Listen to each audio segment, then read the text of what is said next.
আজ করে ফেললাম নিজেই একটু রান্না। হঠাৎ কেন কি জানি কেন মনে হলো, ব্রেকফাস্টে স্যার পড়িয়ে যাওয়ার পরেই মনে হলো একটু নিজে রান্না করা যাক।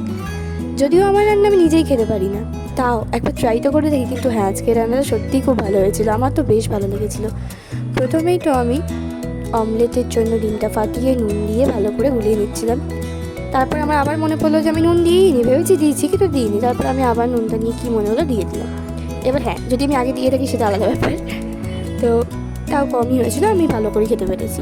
তারপর ভালো করে এটাকে আমি গুলিয়ে নিয়ে কড়াইয়ে দিয়ে দেওয়ার পর হট করে তেলটা ছিটে এলো, যেতে আমার ভয় লেগে গেছিলো প্রচণ্ড।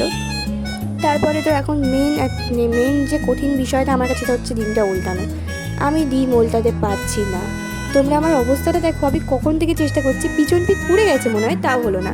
আমি ডিমটা অমলেট তো করেছি কিন্তু গোল হয়নি। আমার যে পরিমাণে যে মানচিত্রটা হয়েছে সেই দেশটা হয়তো আমাদের পৃথিবীতে এখনও জন্মায়নি বাস। তো যাই হোক, অনেক কষ্ট করে এরপরে আমি সব করছিলাম। কিন্তু তারপরে দেখো আমি অনেক কষ্ট করে তখন থেকে উল্টে যাচ্ছি। তারপর মনে হলো যে না, সারাশি দিয়ে কড়াইটাকে ধরতে হবে, সেদিন আমি ক্যামেরাটা রেখে দিলাম। আর তারপরে আমি গ্যাসের ফ্লেমটা একটু হাই করে দিলাম, কারণ আমার মনে হলো যে গ্যাসের ফ্লেমটা একটু হাই করে দিলে হালকা একটুখানি পিছনটা একটু কড়াভাবে ভাজা হবে। আর এইদিকে আমার মা এই কড়াইটা বসিয়ে গেছিলো, তো এই কড়াইটাও আমি একটু দেখে রাখছিলাম।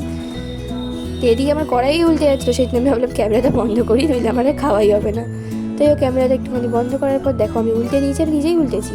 কিন্তু এইটা আমি ভাবছিলাম হয়তো সুন্দর করে গোলটা হবে, কিন্তু তারপরে যেটা হলো আমার সাথে সেটা আমি ভাবতেও পারিনি। এরকমভাবে যে ডিমটা এরকম এইভাবে সব ছিঁড়ে ফিরে যাবে, আমি তো অবাক। তারপরে ভাবলাম যে ভাত দিয়ে খেয়ে নিই, কিন্তু মনে হলো যে না, একটুখানি আরও কিছু কারুকার্য করা যাক, চলো। তো তারপর আমি কড়াইয়ে গরম তেল দিয়ে দিলাম। আর তেল দেওয়ার পর তেলটা আমি ভালো একটু গরম হোক ভালো করে। ওদিকে দেখো ধোয়ার জন্য আমার ক্যামেরাটা একটু ঘোলা ঘোলা হয়ে গেছিলো, তাই এইটা একটুখানি ইগনোর করো প্লিজ।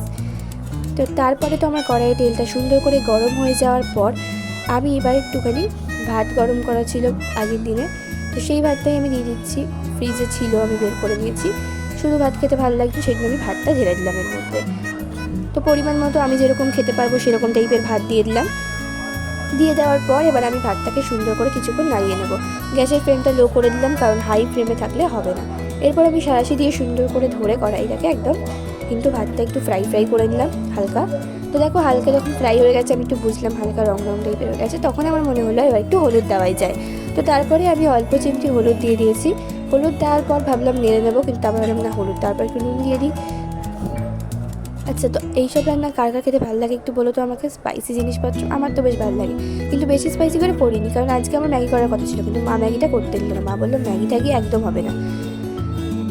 তো যাই হোক, এরপর আমি হলুদটা দিয়ে দিলাম, অল্প চিনিও দিয়ে দিয়েছি, কারণ চিনিটা অবশ্যই দরকার, মিষ্টি মিষ্টি না হলে তো হয়ই না। মা তো খেয়ে বললো হলুদটা একটু বেশি হয়ে গেছে, বললাম সেটা আমার বুঝতে পেরেছি, আমি কোনটা ভালো রান্না পারি বলো তো। তো যাই হোক, তারপর চিনিটা দিয়ে ভালো করে এবার নুন দিয়ে একটু নাড়িয়ে চাড়িয়ে নেব।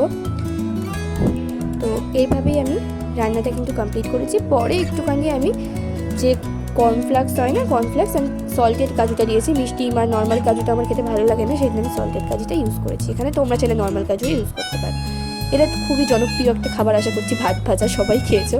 যখনই পোলাও খেতে ইচ্ছা করতো, মা হঠাৎ করে বানিয়ে দিত এই ভাত ভাজাটা ছোটোবেলায়, বলতো এটাই নাকি পোলাও। তখন তো আর বুঝলাম না, টিফিনেও নিয়ে গেছি অনেকবার। তো তারপরে তো এটার আসল রহস্যটা ফাঁস হয়ে গেছিলো। তো এই দেখো কালারটা এরকম এসছে। তো তারপরে আমি আরেকটু হলুদ, তারপর কালারটা এরকম এসছে, দেখো কিরকম ঝুরঝুরে হয়েছে।